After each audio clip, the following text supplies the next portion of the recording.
How's the weather out there in Washington, D.C.? Oh, it's okay. It was raining before, but it's been like upper 40s, somewhere around there. It's Okay. not bad. What about with you? We had rain the last 3 or 4 days, but it's been dry. I guess dry today and dry yesterday. So we finally got our rain. Yeah, good for you. No rain. You don't get a lot of rain in Sacramento, Now right? we get like 13 to 15 inches, something like that. It's pretty minor. Wow. It comes in 3 or 4 bursts. So I think Christine's online. Are you there, baby? I am here. Hello. I'm just on the phone. I'm not sure. Was I just going to watch it on the Facebook or did you want me to log in through Zoom? Okay, give me 1 second. Yeah, it looks like we'll be fine. I'm just doing one thing here before we get started. So we're going to be okay. So, So you can watch either the recording now. Watch either on.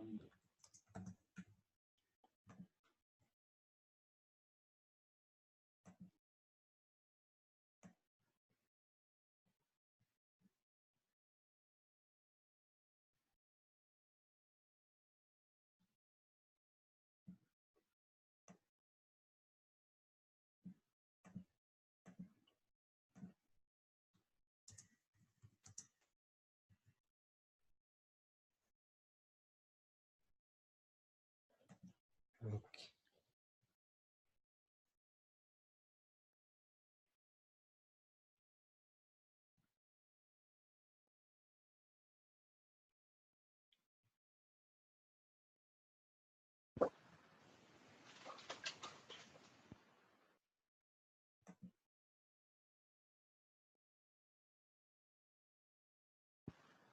Looks like we're streaming live, huh? Yeah. That's great. 1 minute. Yep, we'll be okay.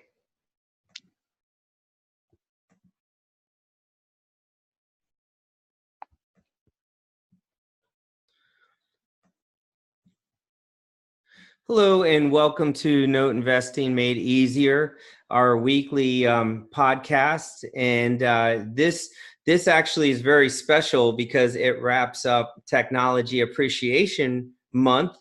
And as a lot of you know, we had the snafu from a technology standpoint last Friday when we tried to do this webinar with Richard McGrew and Christine Harvey of Note Rules. And so we had a technical difficulty, but we made it back. We got them set up for today.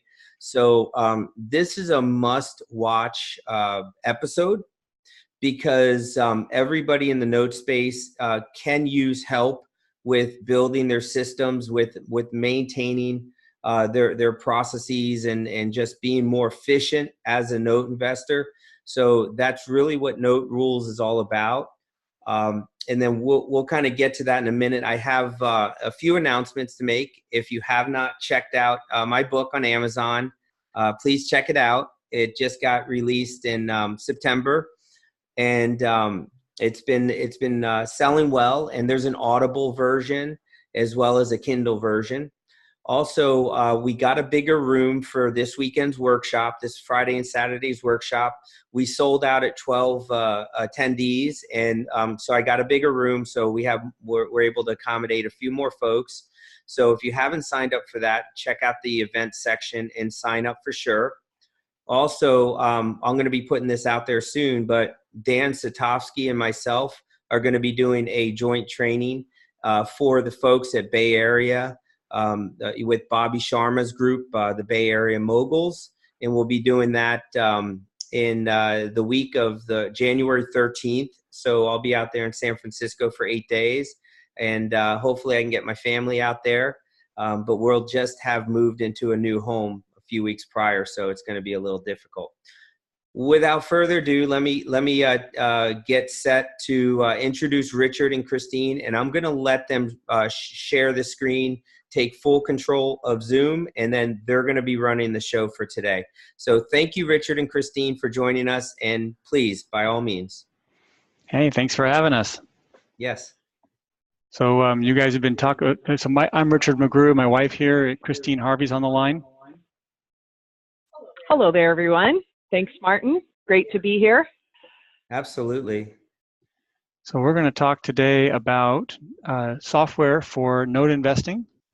Specifically, I think the last couple of weeks, Martin's had a couple of folks online here talking about Podio. Can you see my screen out there, Martin? Yes, absolutely. Comes in great. Perfect. Okay. So back in maybe about 3 years ago, my wife and I got started on note investing, and we started trying to figure out how to manage our note business without giving up all of our free time, right? Because you can get the devil's in the details, and depending on how fast you want to move your business, you can spend a lot of time or very little time, depending on how well you manage your stuff. So just going to jump into me. I've been at a big corporation here named Intel for the past 20 years. I'm a software developer and a program manager. And I've been investing in notes now for about 3 years. That's Foil's a few months old. We've got 36 assets. And our family co-invests with other families. We have our LLCs and IRAs that we put together to buy notes. And being at Intel for a long time, you're either going to do well or poorly. And I've chosen to do well, and I do well because I focus on systems and how to make things repeatable and easy to hand off and things like that. And I've done that here with the note business, and I want to share what I've done with you guys. Now, like Rob and Chad you had on before, I've done it the hard way. Right? I've built my note management systems from the ground up. I've documented everything that I had to do meticulously. And then I used that documentation each time I worked on a note, purchased one, sold one, worked with who I worked with, what they needed. And then I threw out the steps that didn't make sense and added ones that prevented headaches. I've also been looking at Rob's and Chad's implementation to see how I can make my solution better. But as I said, I did it the hard way, right? So I would suggest that some of you folks will want to do that. Some of you will want to go and create your own Podio accounts and figure out how to do all your systems and figure out what works. And I think of people in a couple of different buckets. We'll talk about that later. But there's the tinkerers like me and Martin and Chad and Rob and others, right? And then there's the rest of folks that just want the software to work. So if you do just want the easy way that doesn't require you to spend all your time working on systems, I think you ought to finish listening to this video here.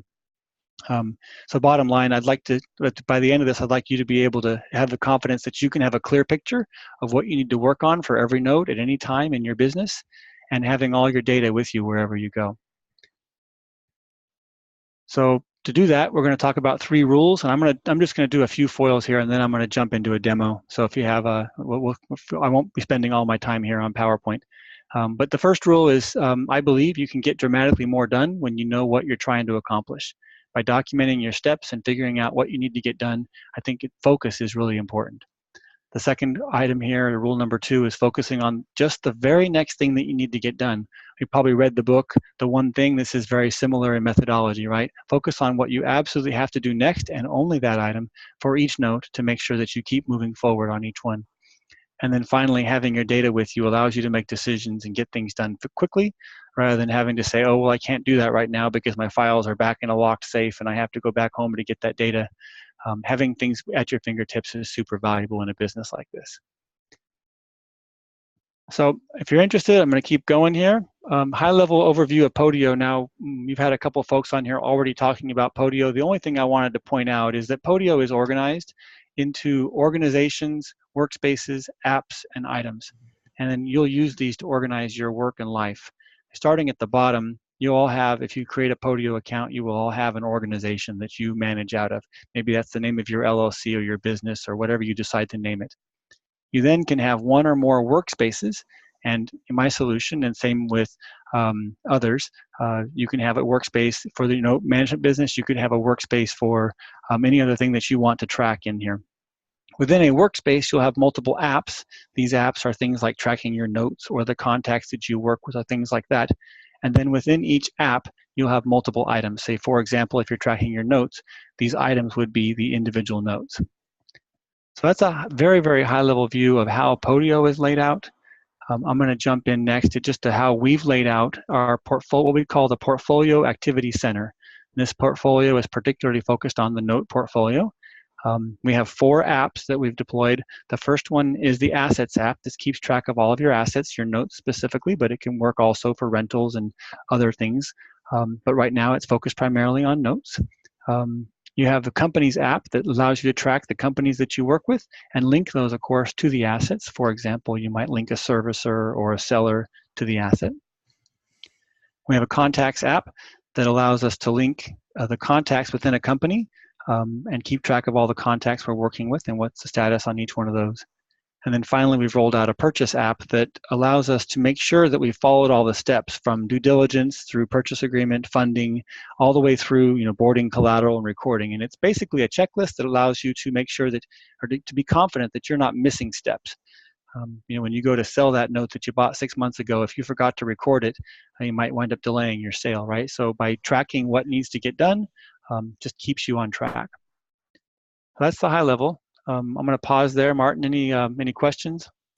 No. I think that this is maybe just a detail, minor detail, but the assets, companies, contacts, and purchase is that what part of Podio is that? Is that the work group, or is that That's on a the great previous question. slide you were showing the flow chart? That's a great question. So the workspace, in my case, is called Portfolio Activity Center, and assets, contacts, companies are the apps within the workspace. Okay, got it. Got it. Okay, so and we'll dive into a demo here shortly. This is just an example of a workflow that we've built into our solution here. This is the purchase workflow. So the purchase app basically has all these steps. It's easy enough to add or remove a step if you're a tinkerer and you're somebody who wants to go in and change anything. I'm sure Martin, as he builds his solution out, will have a few more steps. These are the steps that I like to follow when I go through purchasing a note. Richard, just a point of clarification. I'm not a tinkerer, so I You're would not? rather buy it All right. Okay. Well, So just, that's yeah. all right. Okay. Yeah. I thought you had told me that you were building out your own Podio solution. So No, I am, but I also had someone that's coaching me on it as well. very So cool. Okay. I get coaching too. So and Love it. yeah, when I took an IT class, I think I mentioned this to you before, but when I took an IT class when I was doing my MBA, I ended up being the spokesman for the group, and all the Chinese and Indian people did all the programming in the class. Nice. So I just was the group spokesperson. I love it. Okay, well, we all have a role to play, right? Okay, so what we're going to talk about today, we're going to walk through what we call our Essential package. This is our entry-level offering. It's available today. We launched it in June of 2018. We focused this solution on ease of use and on turnkey and on keeping it affordable. There are a lot of automation features that Podio enables, and for our own note business, as we've gotten bigger, we use some of that automation, and we are working to make that available in the first half of 2019 as a upgrade package. But right now, this Essential package is meant to be easy to use, something that just about anybody can plug in and start using, and doesn't require a PhD in automation or computers to figure out how to use the thing. So let's go ahead and do a demo. So I've created here a dummy version of the account. This is the Podio window, and for those of you, I think I'm not going to bother explaining how Podio works necessarily, since we've had a couple of folks already on here. Can you zoom in a little bit? Sorry to interrupt. Oh, sure. No, that's great. Yeah, that might good. help. Yeah. How about that? Great. Okay, great. Yep. Okay, so you can see across the top here, we've got 4 apps. We've got the Assets app, Companies, Contacts, and Purchase. We talked about those. We've got some reports over here for this dummy portfolio that show how many assets are in here. There's 2 performing, 1 non-performing. We've got how much money is invested in each one of those, and then total BPO for those assets, broken out by a couple of dummy companies, My Note Company and JV with Bob, right? So these are just examples, obviously. And so I'm going to show you just kind of what's inside of the Assets app and how these reports then get updated if we were to add a dummy app, a dummy asset. So what we're going to do is click over here on Assets. And let's take a look at one of these things here. Again, these are dummies. Not bringing up my actual live portfolio at this time. So I think people should be more or less familiar with the layout of Podio since we've had a couple of talks on it already. But on the left side, in this left maybe half of the screen is most of the data, and then on the right side are what Podio calls activity and comments. So if you had comments in here, say, doing demo with Martin, and you hit the add button, that comment will show up, which isn't such an interesting comment, but if, for example, you just finished getting your BPO, updated BPO, you might put in the value here and where you got that just to remind yourself later down the road. Or if you just spoke with the servicer and you found out that the borrower's going into BK, you might put that note in here as well. So it's a place for you to keep track of your notes. You notice over here it tracks the time stamp that it actually happened, and it's only a few seconds ago, so it's not very interesting. But as time moves on and this asset gets older and older in your portfolio, you have all your information date stamped as well as tagged with who put the note in. So if we go look at my live portfolio, you'd see my wife and myself and my JV partners in there putting in notes in the solution, and so we can all see what everybody's making changes. So, this note business is all about the real estate behind it, right? So we've got, of course, the top thing we've got up here is the address with a simple Google map going to it. We've got a link to support. If you have any questions, you can click on this, and this will give you the ability to get support from us if there's any problems with our solution. And then we've got the navigation bar. As you saw with other people's solutions, these pages can get quite long as you scroll down. So this just allows us, say, for example, we want to go down and look at say the entities that are involved with this. We could click on entities and it would bring us down to the section that is got the purchasing entity, who we used to buy the note, who the seller was, who the servicer and prior servicer are, right? And then we can go back to top, and that navigation bar will take us back to the top of the screen. So it's just a method to get up and down the screen a little faster. The next little section, this is kind of a note summary or note information that I put together. This is the questions that I get asked all the time whenever I'm working on a note. I want to know, is it a first or a second, or what's the current payment on it? What stage is it in, right? When did I buy it? Who is the borrower? Who's the purchaser? And then who's the servicer? These are just my common questions. So I put that summary at the top. This is just referring to data down below. So it's nothing special. It's not typed in here individually. It's actually linked to all the items down below. Of course, we've got to have a property image whenever we're dealing with notes. It's nice to know what the house looks like. Okay, so the next section we get into is a section that I call task management. And there's four fields. I'd like to know with the notes I buy, I'd like to know what the borrower looks like. Go ahead. That's great. I love it. Maybe if you're getting into seconds, that's super important, right? Maybe we catch a picture of them on their porch. Nice. Yep. Yeah. I usually get the picture of the door slamming in my face. All right, so this next section, I have a special video I can put together. I have put together on the task management section. I think for me, keeping track of what the next steps are is super important. And so I have 4 items that we track in our solution for making sure we're on top of the tasks related to this asset. And like I said earlier, knowing what to do next is super important, right? Because there's a million things, not a million, maybe there's 10 things you can work on any given asset. Which one's most important to work on next, I think is super important to keep on top of mind. Example I use is if I've got 15 minutes left before I got to go pick up the kids from the soccer game, what am I going to work on in that 15 minutes? Most people I talk with, they got to go through the Post-it notes on their monitor and their paper on their desk to figure out what to work on next. And people that are using this solution or one like it have a place to put their next step. And so if I've got 15 minutes, I'll go in and knock out a few of my next steps. I'll write down what the next step is on this particular asset, and then I'll put the next follow-up date in here. So let's say that my next step here is to call the servicer and get the payment information. Oops. And let's say I did that, and now let's say follow up with servicer on why borrower isn't paying. Right, and so I'll click off of that. That note is now saved, and I'll say I want to do that this Friday. I'll show you where that shows up later, but now when I click into this asset, I know what my very next step is and when it's due. So the next 2 items are, I'll show you how we're going to use next step in a moment, but the next 2 items within my task management is something I call the story. For those of you that have kids, right, every kid is different, and when somebody asks you how's Bobby doing, you kind of have a little script you play out in your head. I have the same thing with my notes. As you get more than 1 or 2 or 3 notes, you want to talk about them once in a while, and it's hard to remember after a while. What did you purchase it as? What's been going on with it? What's the current status? Also, if you're just talking to the JV investor, you might want to give them a quick snippet of what's going on. And so this allows me quickly to grab what's going on, copy it, paste it over into another screen, and send it off.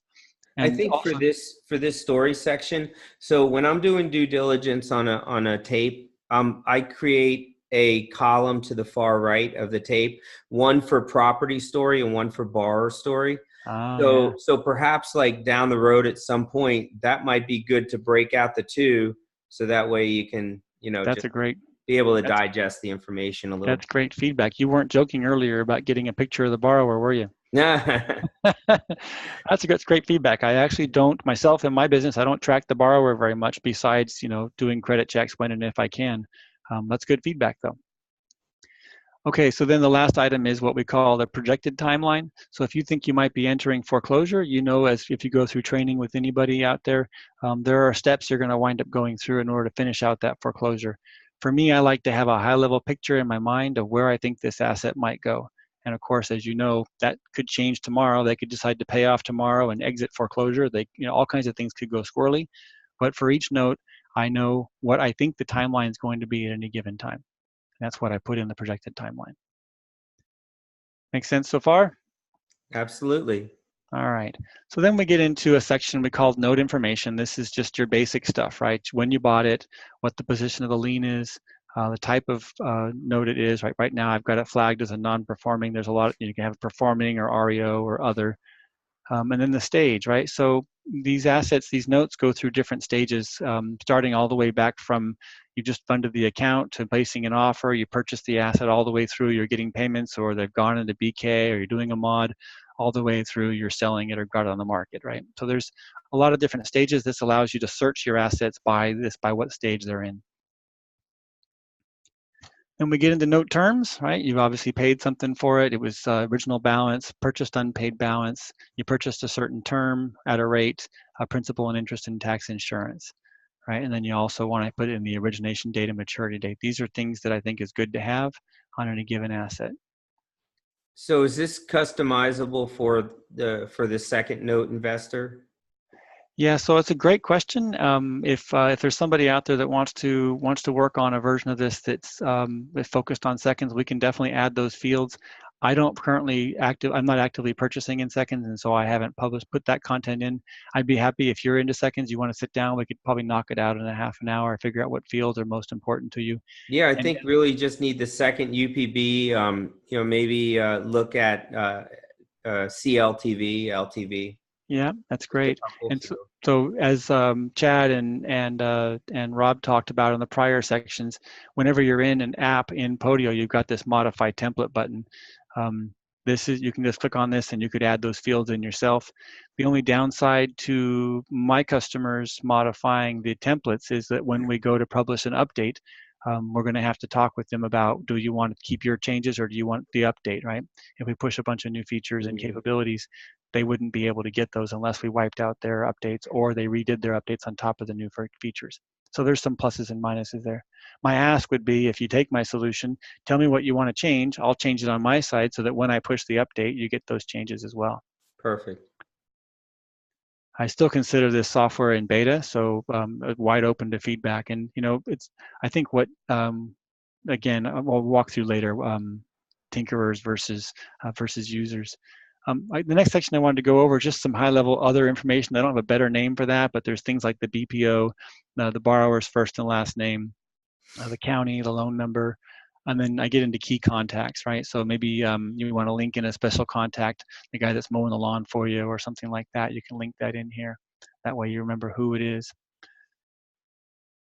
And then we get into entities. So obviously you purchase this as a company. Most of us, I think, are not purchasing as individuals. So I link the entity that purchased the asset. This will help us on reporting later when we look at our portfolio in the report section. Talk about the seller, the servicer, and the prior servicer. Just like in case it's not obvious, we have this. If I wanted to add a different purchasing entity, let's say I sell it, I could come in here and type in, I sold it to Big Seller, right? And then link that in there. And now it would show two purchasing entities in here, right? And maybe that doesn't make sense necessarily in a purchasing entity, but it is very flexible. You can link in who you want in these different fields. Then we just get into some simple physical asset information. We've got the Zillow and Trulia links, beds and baths, square foot, lot size, year built, and rent. So, but this all auto-populates when you put in the address. That's a great question. The Zillow and Trulia links auto-populate. The beds and baths I don't pull from Zillow. What Rob showed was that can be done. On my version that does that, what I use, my expanded version does that. That requires the automation features from Globoflow or from Podio. So like I said earlier, with my main goals, the first goal was to keep it simple. The other goal was to keep it affordable, right? And so as if I enforce that you have to have you want to have this automation where it pulls from Zillow, well, that's easy to do, and I've got that functional. But then you have to pay for the $24 version of Podio, right? Which includes Globoflow and all the automation.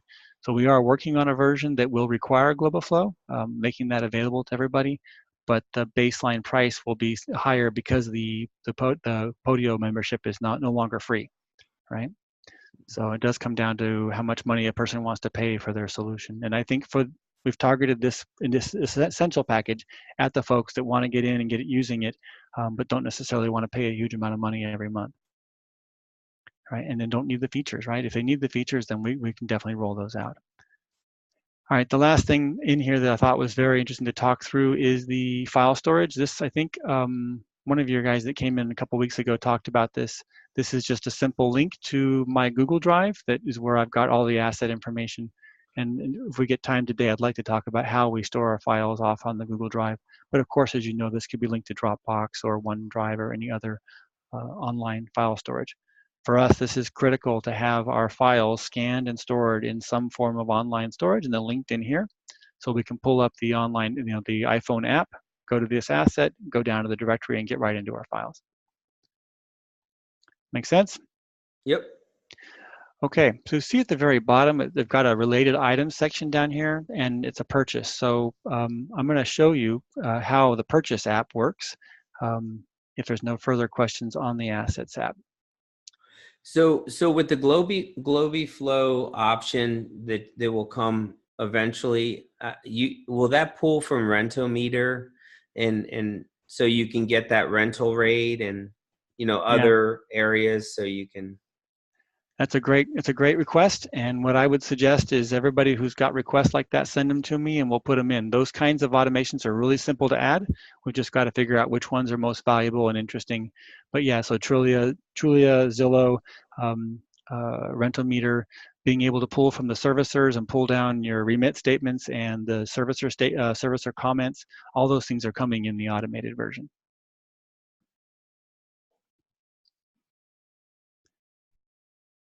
All right, so I just thought we'd talk briefly about the purchase app. This one here, when you first enter a purchase, it links to the asset, so you don't have to put all the asset information back in. You put your asset information in the asset, and then when you're looking at your purchase, you put the purchase information in here. This starts off at the very top, very similar. It's got a link for support and then a navigation bar. And then I've got a basic summary here at the top that shows you what % done you are with this particular purchase. And the 7 items that we're going to go through are due diligence, making the offer, signing the documentation, purchase sale agreement, funding the loan, boarding the loan, doing the collateral or verifying the collateral itself, and then getting the recording completed. So if we come down here, here's your due diligence section, right? And so let's say we've verified taxes with the county, we've ordered the title report and the BPO and a property value report. If that's all we've got done, we'll come back up here, you'll see you've now got 4 items completed in due diligence, 11% done overall. And by tracking this % done, you can know whether you finished your due diligence or not. So that same methodology works all the way down. Maybe you've gone through your offer, you've verified you think you can make money on it, you've verified crime in the area, you've driven the Google car around the neighborhood, and you haven't gotten your BPO and title report yet, so you haven't checked those out, and you haven't made your offer. Maybe you've verified your pay history. And you can download your purchase sale agreement, you can review it, you can sign it, but we're not going to return it until we know we're going to make an offer. And of course, we're not going to wire funds or start boarding until after we purchase. So we come back up across the top and you'll see here, your % done is increasing as you finish these things out. And again, all we're doing is following a basic workflow for purchase, right? So this is it's not rocket science. It's just to keep you from forgetting a step is the purpose of this app. All right, so we can just touch on briefly the Companies and Contacts app. They're not super exciting, right? They are meant to help you track the people that you work with, the companies and the contacts you work with, and then be able to link them to your assets. We all have a contact database in Yahoo or Google or Outlook or someplace that's got all of our personal contacts and our business contacts. Um, uh, I would propose that when I'm working on my notes, I want to be able to go to the asset, figure out who the seller was, and then give them a call. And if we put them in the company here and then link them into the asset, I can find that information super quick. So So you here's would an also be linking them to the contact, right? Because the contacts link to the company, and then that exactly. both that person with the company is linked to the asset. That's right. So if we look at contacts, and again, these are dummies, right? But here's Bob, the servicer. So Bob's at the servicer, and if we come down and look at the company, he works for Big Servicer. I could click on Big Servicer, and here's Big Servicer. Right? And I haven't filled all the information in, but we could also notice that down here at the bottom of this company's app, here's the assets that are currently being serviced by Big Servicer, and I can click on that, and that'll take me to the asset. Right? So they're all the apps are linked together because what you did when you went in here to this asset, and we didn't do it together, but we went down to the servicer section and we put in Big Servicer, linked Big Servicer as the servicer. Does that make sense? Did that follow? Mm-hmm. Did I go through that too fast? No, okay. I got it. I'm with you. Okay, cool.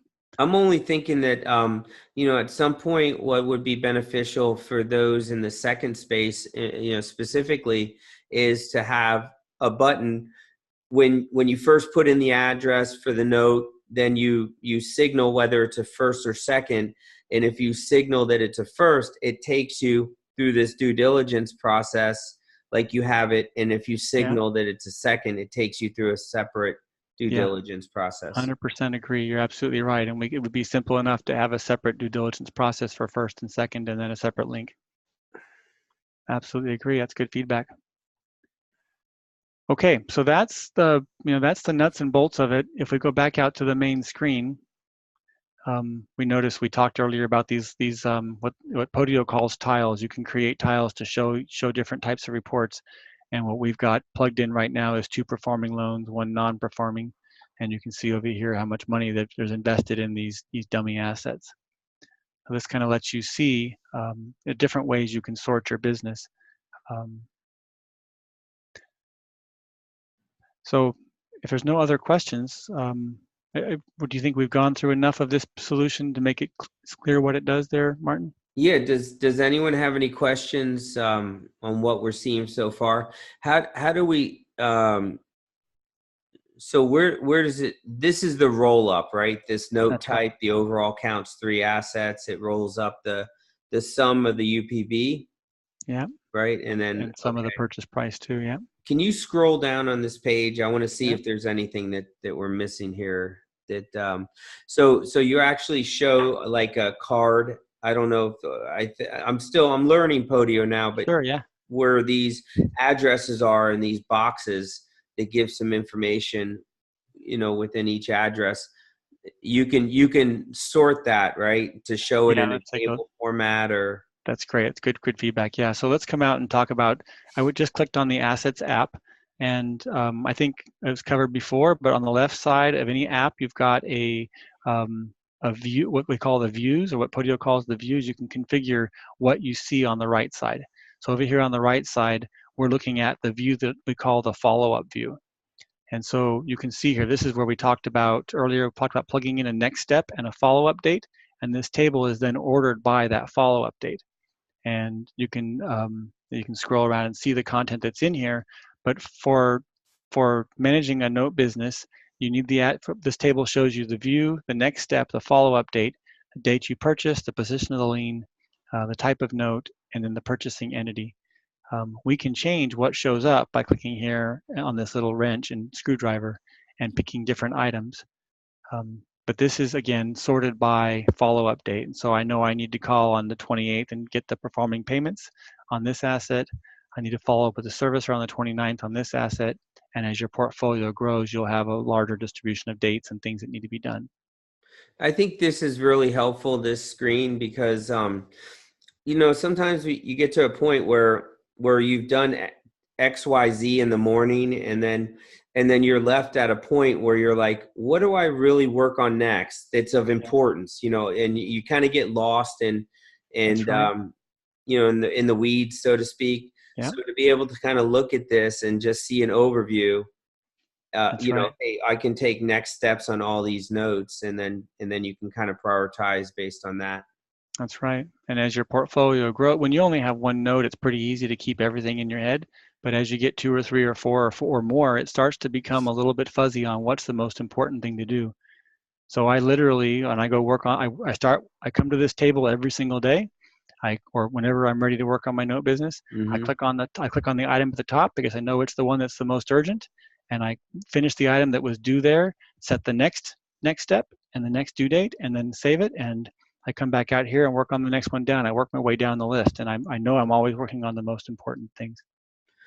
So so Brady Durr wrote, he Hey, loves Brady. what you built. when you last spoke to him, you had put 36 notes through it. What's your count now? Still at 36. Haven't grown. We bought our last. We bought 2 pools in the end of March, early April. We bought 18 notes back at that time, and 36 is enough right now for us. We are taking a couple of new LLC investors in right now. That'll probably grow by another 10 or so over the next 6 months. But I'm not looking to get a couple hundred notes. I think I'd like to work with a few investors and then work on the software and continue to help other investors. So Bill McCafferty writes, does it track the accounting for the note, loan terms, and payoff? Great So question. a second question. Well, let me ask that question first, and then he gives Sure. an example question. It's a great question. So in the essential version, no, we're not tracking financials. On my personal portfolio, I've got a separate app that tracks the servicer statements and an automation that pulls that data from the servicer and pulls it down into my app. So I have all of the remits every month, a remit for each asset pulled down. And then that, of course, has the unpaid balance and the payoff in it as well. If the servicer provides that, we can pull that out from their site. We're hoping to roll that out to our customers in the first half of 19. We're almost done with an automated version that will be able to roll it out to you guys. Great. And I know in the 3 bars on the top left corner, it lets you create a new group, right? What do they call that? A new workspace, right? Yep, you got And it. Yeah. so I'm wondering if will that interfere with Note Rules service, like you mentioned before, if someone created a work group for a workspace for financials, and they looked at the app store and they found something that would accommodate them from a financial state perspective, so they can do some accounting. Will that affect things when you go to update? No. So yeah, it's a great question. So what we're looking at, I've got a few workspaces in here, a few dummy ones, and then a few live ones. And what we're looking at right now is what I call the PAC Essential template, the Portfolio Activity Center Essential template, and that's where we've been spending our time today. I have my own note business up here under the note business and the financials workspace. They are separated workspaces. I can share my notes with my investors without sharing the financials of my business with them. And that's why I've separated out the financials workspace from the note business workspace. I do link in the financials workspace to your question. If folks are out there creating their own workspaces, they can link to their main workspace. If they modify their main workspace, all I ask is that they let me know so that I can make modifications on my side and have that available for everybody. But there's nothing that will break by linking a different workspace into your main workspace. Got it. Okay, so that's good. Maybe there's some type of consulting service you can help people if Absolutely. they wanted to add an accounting piece to their business as a separate workspace. Bill To that McCafferty point, also. before you jump to Yeah. that point, I am almost ready to deploy the servicer integration. The first servicer that I've completed is NAA. So if anybody has NAA as a servicer and wants to use our software, I do need a pilot user or two to roll it out and verify it's all working. So get a hold of me either through Facebook or let Martin know. We can hook you up because we are going to need somebody who uses NAA because that's our first deployment. Can you explain what the servicer integration means? Sure. So if we come down, I think I've got that under here, the template version. So right now there's an extra app called the servicer statement. This links to the asset. Here's the asset up here. It's actually a live asset, 1306 School Street, Springfield, Tennessee. And we can track this particular item that I clicked on is one remit statement from NAA. Right? And we can see that the total payment, the principal, the interest, tax, insurance, lender fees, the total remit value, current unpaid balance. This is all live data coming off of this asset from NAA. And then there's additional information down here where we break out the lender fees, the borrower fees, and then the deposit. This all then gets summarized up here's your typical table view of all that same data. And now when it comes tax time, you can send your accountant this table, basically export this table. They care about principal, interest, lender fees, and current unpaid balance. And so you can send them just this table, and that tells your servicer what happened through the life of the loan on this particular year. So this is what I'm rolling out here in the next 3 to 6 months. Okay. Yeah, this is exciting because as someone who uses the VA to reconcile my books, and I'm giving them remittance reports, and the bookkeeper has to add up all the principal payments, add up all the interest payments, and then put it in QuickBooks, and you ask a million questions and all that. And so you notice that there's things like lender fees. I'm actually working with the servicers and with a CPA to figure out what fields are most relevant. So everybody's different. Everybody calculates things differently. But if I can get, we're very close to having, we know principal and interest are important, right? But we as lenders, we pay fees and we get reimbursements of fees. And so the lender fees column changes wildly every month as things change. I don't know, for those of you that have a lot of performing loans, the fees aren't the same every month, at least in my experience, right? Yeah, usually, fees are a percentage of the monthly payment, or it's a set amount. That's, but the exception is when the borrower's not paying taxes and insurance, right? As in the case here back in June, we had to cut a check for $1,938.50 to the servicer to pay the taxes. Otherwise, the taxes would have gone to sale. And we could have let that happen, but we chose not to, and we paid that fee. And that then comes into what we're targeting here as lender fees. Got it. You still have to do the reconciliation with the bank statements to make sure that all the pennies are accounted for that have gone in and out of your bank accounts. But we so haven't Bill gone that McCafferty step. writes, this whole business is about the back office. So I think that's definitely a compliment to what you're doing here. Well, thank you very much. We're trying to make it easy for folks to do their note business and to be able to spend less time working on the note business and more time doing what they want to do. Yeah, absolutely. And I think you've thought the whole process through from especially from a first mortgage perspective. I'd be interested in seeing the adjustments made for the second space. And Great. if you want to spend some time with me, I'd be happy definitely. to kind of walk great. through and let you know where I think the priorities would be. I know Bill McCafferty would probably do the same. Deep is on here too. And let's get you installed and get you up and running, and then we'll start making the tweaks we need to get you set up for a seconds business. Great. So I wanted to drop back to the PowerPoint for a few minutes and just talk about what they're going to get if they sign up, right? So we have a note tracking system. We talked about that. We have a what we're calling customer relationship management. We're not claiming that this is an email program or anything like that. It's not for doing your online marketing. There are solutions out there that are great for that, right? With Active Campaign and others that are amazing at doing that exact solution. So we're not. But you can very much use this as your CRM system. Absolutely, yes. And so it kind of keeps. So right now, like I'll have I'm starting to use Podio now, but I have a separate CRM system from what I call a borrower relations management system, a Yeah, BRM. So now it's like everything's going to be merged into one, that's right. is what I That's see right. here. Yeah, absolutely. Okay, we've not talked about it, but we actually propose a file management strategy. This is using some online version, but making sure that your files are in an organizational structure that is easy to parse through when you need data. So we've got documents we'll give you if you sign up that'll help you organize, and maybe you're already organized so you won't need it, but it's definitely one way to think it through. We'll help you get your data organized and get it installed. And then, of course, Podio, which is all based on Podio, they have a really nice set of apps for both iPhone and Android. So those are good to go. What about for the people that are JVing and they want the passive person to see, or they want their partner to see what's going on with the notes and have transparency? Can they have a separate login for that person? Great question. Great question. Okay, so the solution that we provide comes with the free version of Podio.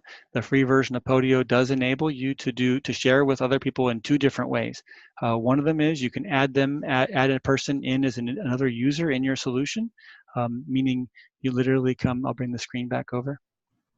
You come over here to your activity screen, and you can invite people directly into your solution, and you can give them full access to your workspace. If you're okay with giving somebody full access, then that's great. They'll have full access to that set of apps. If all you want is them to be able to see, you can click on any given asset. Let's say you want them to see this asset on Cherokee Avenue. We can come over here and click on the share button in the upper right corner, and we can share the asset here either as read-only or as read-write. And so if I'm sharing it with somebody who's completely passive and I don't want them to make any changes, I can come in here and I can type in their address and then hit share, and they will get an email, and they'll get a link, they'll get a website that looks almost exactly like our Podio version that we're seeing here, but they won't be able to edit anything. If I uncheck that share button, they can actually go in and make changes, and I'll get notifications whenever they make a change. So that's pretty cool because, some people have several different partnerships. That's right. With, managing several different pools. So you can pick and choose which asset is shareable with which That's person. right. That's right. And there's a lot of details in there. Feel free to contact me, and I can walk you through the details behind it. You can also share. One of the folks that's using our software shares their asset up on their webpage, and there's a simple way to link your assets and the content you want to link directly from Podio up to your webpage for your marketing. So they're selling notes, and they link directly down to their portfolio. The last thing I wanted to just touch on here is we do have new features coming. We talked about the servicer integration. We also have a couple of other key integrations that I can't talk about today, but they're very cool items that are coming. So I think first half 19 should be pretty interesting. What's interesting, like when, one of the first people I met in the note space in 2013 when I started note investing was Bill McCafferty, and Deep is on here too. I met her at the same event. Cool. But what really got me going with note investing was when Bill McCafferty busted out his phone, his I don't know, Android or whatever the heck it was at the time. And then he showed me a spreadsheet, Excel spreadsheet of all the notes he was working and, how much he's earned, year to date. And it was August at the time. And I was like really just blown away with that technology from an Excel spreadsheet standpoint. Yeah.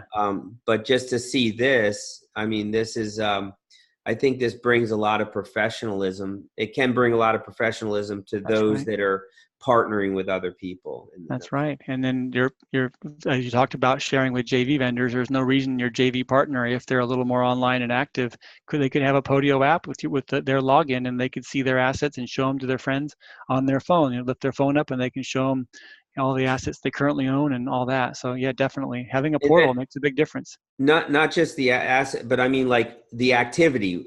What is Richard doing as a next step for this? Yeah, that's right. Calling the bar. Well, and I understand you don't want too much micromanagement from someone that you're partnering with on one side, but But that's just something you have to manage as an That's right. investor that's working with other investors. That's right. And of course, the amount of micromanagement depends on the kind of involvement, right? I've got a couple of JV partners that are heavily involved and they want to learn. And so I'm great with that. Let's jump in and go, right? And there's others that they've gave me the money and have never talked to me since, and those are good too, right? So it's just kind of a mix and the solution works for both. So I wanted to just back up just a little tiny bit, right? So I'm not a 30-year note veteran, right? So you can't come to me and expect me to know everything about notes and everything there's ever been. I've only been doing it for 3 years. I don't have the best plan. I don't think I'm the best planner in the world, and I hate following up. And God, making phone calls just drives me crazy. My wife loves making phone calls, so you can bet who gets to do most of that in our business. But I have spent 20 years writing software and managing projects, and I spent the last 3 years developing this portfolio activity center because I knew that for my own business, having good systems would help me keep on track and not have to spend a lot of time chasing my tail. And to that end, that's what I've picked up with is that the people that have systems that they refine on an ongoing basis are the people that make it. They last in this industry, and they're very well organized and they treat it as a business.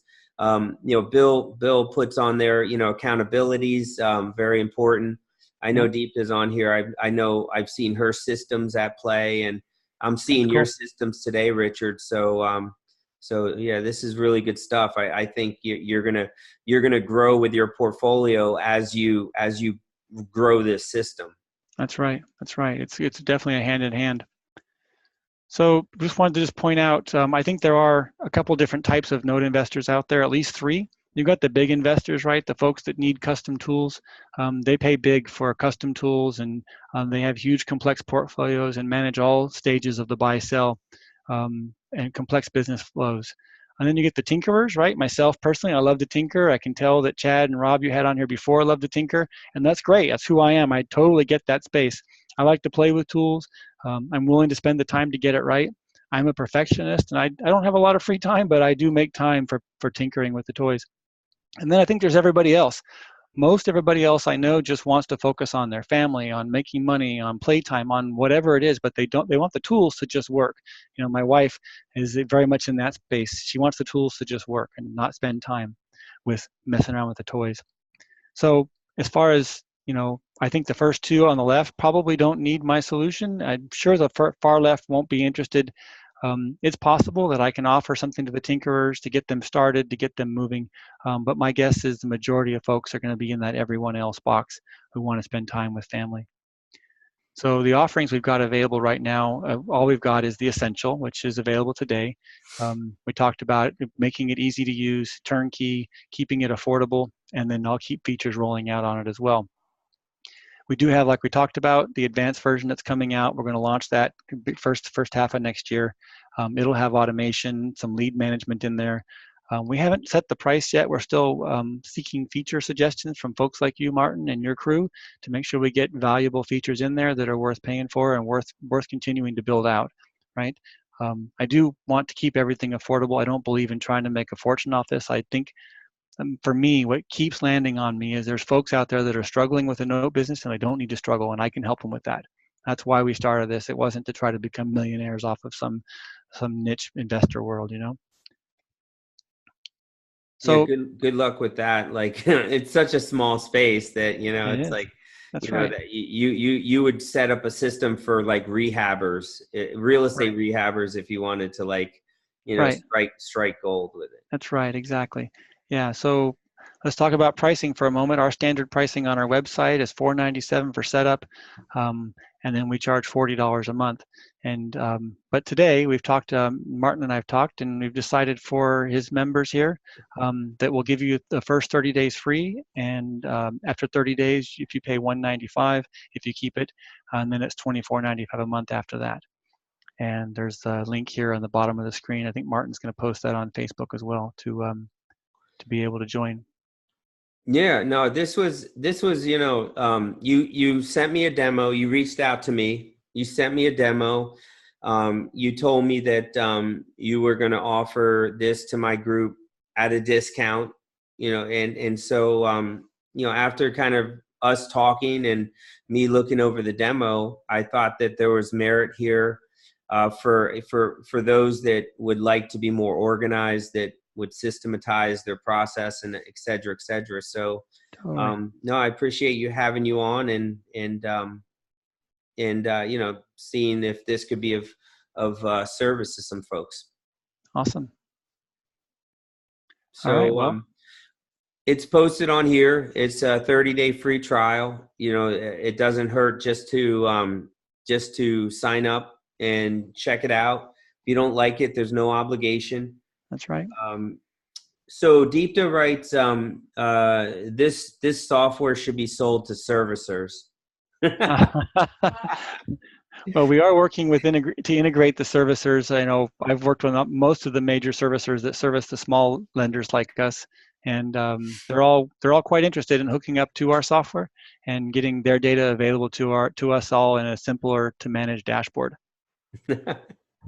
Yeah, it's funny in this space, Jim Slayton's someone I know and is a dear friend, and he's an attorney and private money lender and note investor. And I asked him one day, I'm like, Jim, there's really no great servicers out there. I go, why don't you start a servicing company? Nice. He looked at me like, I had just, cursed him out or something. It's like everybody knows that there's no great servicers, but nobody wants to step up and start a servicing company. Yeah, they're all good at something, right? Just nobody's great at everything. So Brady writes, just paying you a compliment. I guess he uses your system. Brady, I take it, uses system.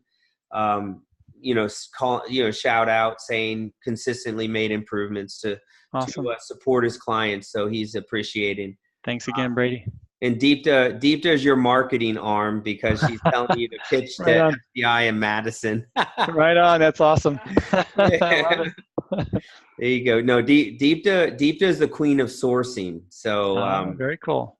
Yeah, I don't use that lightly. So yeah, that's awesome. Well, there you go, guys. Richard and Christine. Christine, can we hear from you?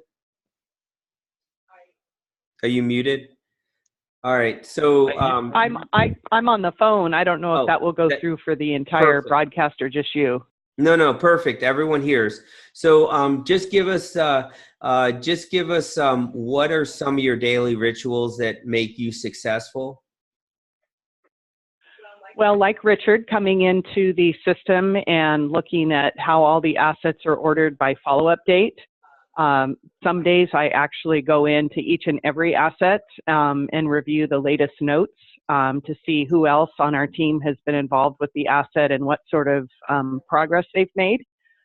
And I think for me, I know we talked a lot about, being organized and knowing exactly what your next step is. But for me, a big win for the system is transparency. So if Richard and I are in different locations and we have other folks that are actually helping us manage some of the rehabs, some people on site, some people at another office, that we can all go into the system and see exactly what they've done, who they've been talking to, and then what their next steps are. So for me, a lot of it is communication and transparency with the other team members. Terrific. Thank you. And Richard, what are some daily rituals that lead to your success? Well, that was great feedback that Christine just brought up, and we didn't talk about the chat interface that Podio makes available.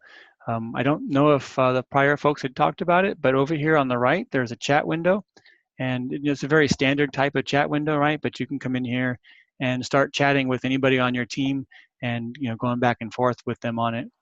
You got Martha Speed on your team. I've got a lot of people on my team. Good for you. Yeah.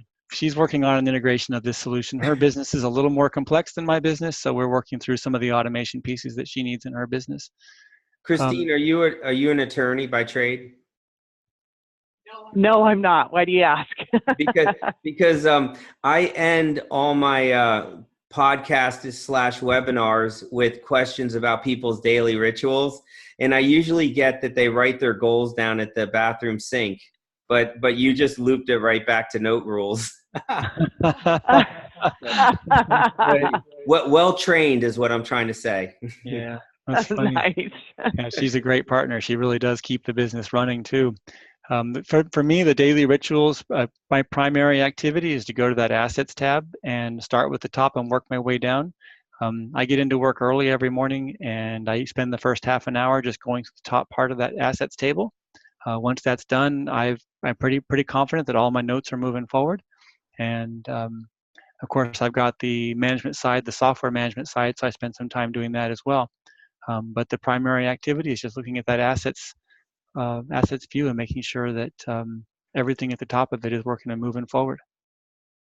Great, great.